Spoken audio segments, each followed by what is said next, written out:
ഇടവേളയ്ക്ക് ശേഷം സലാം കാശ്മീരിലൂടെ തിരിച്ചുവരവിനൊരുങ്ങുന്നതിനിടെയാണ് മമ്മൂട്ടിയുമായുള്ള പിണക്കം ആവർത്തിച്ച് വ്യക്തമാക്കി സുരേഷ് ഗോപി രംഗത്തെത്തിയത്.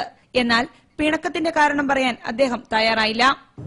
സുരേഷ് ഗോപിയുടെ പിണക്കത്തിന് കാരണം ഇതായിരുന്നു എന്ന് തോന്നിപ്പിക്കുമാറ് ഒരു കാരണം എഴുതുക. അതൊന്നും അല്ല കാരണം. ആ കാരണം പറഞ്ഞു വരുമ്പോ ചിലപ്പോ തല്ലാനായിട്ട് നിങ്ങളും കൂടെ എന്റെ കൂടെ നിൽക്കും. അതിനെക്കുറിച്ചൊന്നും ഞാൻ പറയത്തില്ല. അത് എന്റെ മാന്യതയായിരിക്കണം.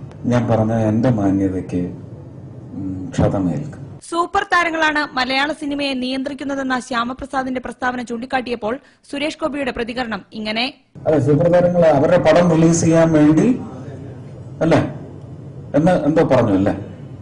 എന്റെയും ലാലിന്റെയും പടം ആ ഗണത്തിലില്ലായിരുന്നു. പുകച്ച് ചാടിച്ചിട്ട് കൊണ്ടുവന്ന് കുത്തിക്കയറ്റാനുള്ള പടങ്ങളുടെ നിരയിൽ എന്റെയും ലാലിന്റെയും പടങ്ങളില്ലായിരുന്നു. താരസംഘടനയായ അമ്മയുമായി അഭിപ്രായ വ്യത്യാസങ്ങളുണ്ടെങ്കിലും സംഘടനാപരമായ കാര്യങ്ങളിൽ തന്റെ അഭിപ്രായങ്ങൾ മാനിക്കപ്പെടാറുണ്ടെന്നും അദ്ദേഹം പറഞ്ഞു.